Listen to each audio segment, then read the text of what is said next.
Twisted Cyclone at Six Flags over Georgia. Twisted Cyclone is a steel hybrid coaster manufactured by Rocky Mountain Construction, or RMC for short. RMC is known for converting old wooden coasters into new, smooth coasters, and this ride is one of them. Before the RMC conversion of this ride was known as Georgia Cyclone, a wooden coaster made by Din Corporation. The layout for Georgia Cyclone was a mirror image of Coney Island Cyclone. Georgia Cyclone operated from March 1990 to July 30th, 2017. This ride ran rough later in its life. RMC did retract the ride with some of its topper track to smooth it out a bit, but the ride still featured most of its traditional track, which still made the ride rough. So in 2017, Six Flags Over Georgia closed Georgia Cyclone, and on May 25th, 2018, Twisted Cyclone was the new coaster for the 2018 season for Six Flags Over Georgia. Twisted Cyclone features two 6-car trains, with riders are arranged 2 across in 2 rows for a total of 24 riders per train. Twisted Cyclone has a red and gray train. These are the RMC trains, so they use the lap bar and shin guard restraints. The restraints on RMC trains to me are heavy and very limited in space. They're not uncomfortable, but I do wish they were more open like the Gerstlauer trains on New Texas Giant at Six Flags Over Texas. Now the trains ride on blue steel iBox track and supported by a white wooden structure. It reaches a height of 100 feet, a drop of 95 feet angled at 75 degrees, reaches a top speed of 50 miles per hour, features 3 inversions and a track length of 2,400 feet.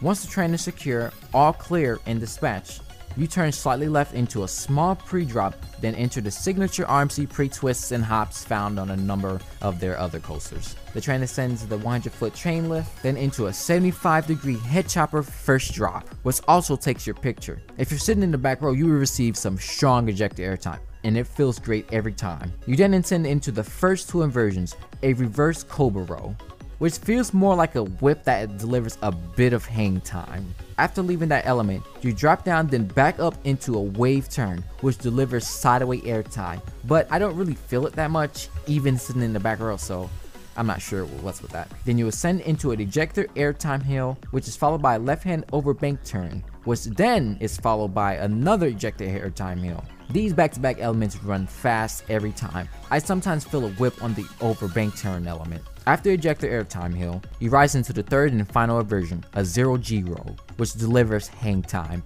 even when sitting in the back seat, for me at least. This final inversion also dives in the wooden structure, and the sight of the wood upside down is very nice. You then hit into 2 bunny hops, tearing through the wooden supports, overbank left into the last quick twisted ejector airtime bunny hop, then into the final brake run. Twisted Cyclone is a solid thrill ride. Even though it's shorter than Georgia Cyclone, having that third lap like the original Georgia Cyclone would have been a nice addition. I've never gotten to experience Georgia Cyclone, but I have ridden Viper at Six Flags Great America, which basically is the same layout to Georgia Cyclone minus the trims. So I have a feeling of what riding Georgia Cyclone would be like.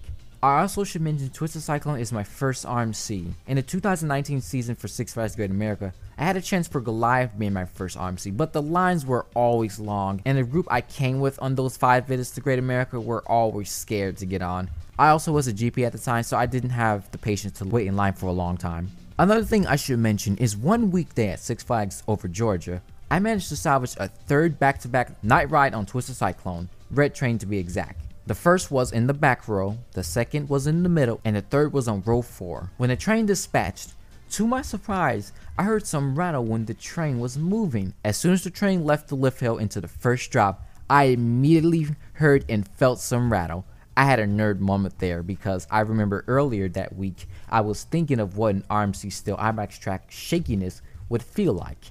And I finally experienced a shaky RMC CL iBox coaster. I simped so hard on the rattle of that ride that night, and its rattle feels different from Goliath Great America's topper track shakiness, so yeah. And Goliath Great America also is my second RMC, so yeah. So now I know RMC steel iBox track coasters can have a rattle to it, but I do think that was maybe a train issue specifically for that train, so yeah. So now I know I have more coaster simping to do. Overall, I'm glad Twisted Cyclone was my first RMC. Twisted Cyclone is a nice, airtime-filled, short and sweet ride. If I was to rate Twisted Cyclone by these 5 categories, they will be: for the layout, Twisted Cyclone is a twister layout and I prefer out and back layouts, so I'll give it a 7 out of 10. For the length, because this coaster is missing that third lap, I have to take a point away from my 8 score, so 7 out of 10. For the airtime/laterals, This packs a lot of ejector airtime, so 9 out of 10. For the theming, it's pretty okay. Not that fancy. It could use a bit more theming, so 6 out of 10. For the smoothness, it's simply smooth. 10 out of 10. Those lap bars on the other hand really dig into your lap if you're stapled in, and that's not a smooth experience. It also restricts the feeling of more airtime, so yeah. That gives an average of 9.8, but I feel like that's too high, so 8.5 out of 10 is my final score. And that wraps up my review of Twisted Cyclone. I value to make more coaster related content on this channel. I just need the time and energy, gotta visit more theme parks, and get more knowledge on roller coasters. Don't forget to like, comment, subscribe, and subscribe my vlogging channel because that's where I post my theme park vlogs. So yeah, thanks for watching. All clear, dispatch.